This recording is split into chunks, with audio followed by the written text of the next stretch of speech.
এবার বিশালগড়ের সিপিআইএম এর দুর্গ হিসেবে পরিচিত অফিস টিলা বাজারে শাসক দলের হানা। মঙ্গলবার এক সভার মাধ্যমে ১০৫ জন ভোটারকে গেরুয়া পতাকা দিয়ে নিজ দলে বরণ করেন এলাকার বিধায়ক সুশান্ত দেব।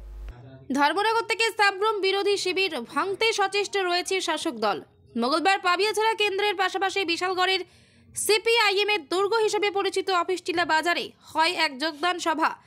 উক্ত সভায় উপস্থিত ছিলেন প্রদেশ যুব মোর্চার সভাপতি তথা বিধায়ক সুশান্ত দেব, বিজেপি সিপাহী জেলা উত্তর সাংগঠনিক জেলা সভাপতি গৌরাঙ্গ ভৌমিক, বিশালগড় মণ্ডলের প্রভারী অমল দেবনাথ, ভারপ্রাপ্ত মণ্ডল সভাপতি তাপন দাস সহ অন্যান্যরা।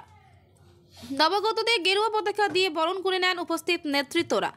সভায় বক্তব্য রাখতে গিয়ে সুশান্ত দেব বলেন, সিপিআইএম কংগ্রেস মিলেমিশে একাকার হয়ে দেউলিয়া হয়ে গেছে, তাই সিপিআইএম কংগ্রেসের পেছনে ঘুরে সময় নষ্ট না করে প্রত্যেকে দলে দলে বিজেপির পতাকার নিচে সামিল হওয়ার আহ্বান জানান বিধায়ক। সেই সাথে আগামী দিনে নবাগতরা দলের বুথ স্তর পর্যন্ত গিয়ে দলকে শক্তিশালী করবে, এই আশা প্রকাশ করেন বিধায়ক।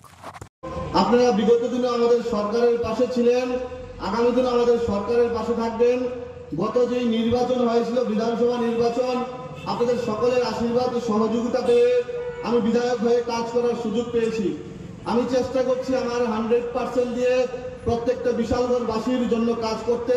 আমি আগামী দিনেও আপনাদের আশীর্বাদ, ভালোবাসা, সহযোগিতা আমি কামনা করব।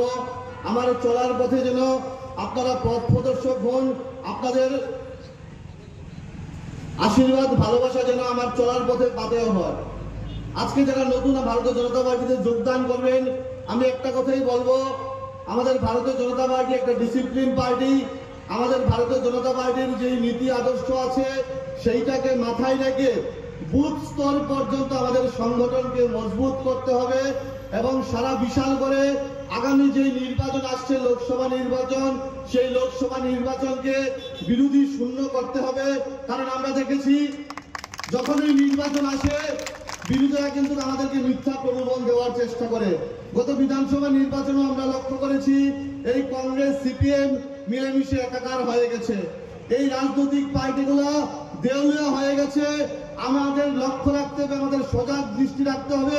প্রত্যেকটা বুথে আমাদের মায়েরা যারা যুব সংগঠন করেন, যারা বুথ কমিটির লোকেরা আছেন, প্রত্যেকের সজাগ দৃষ্টি রাখতে হবে।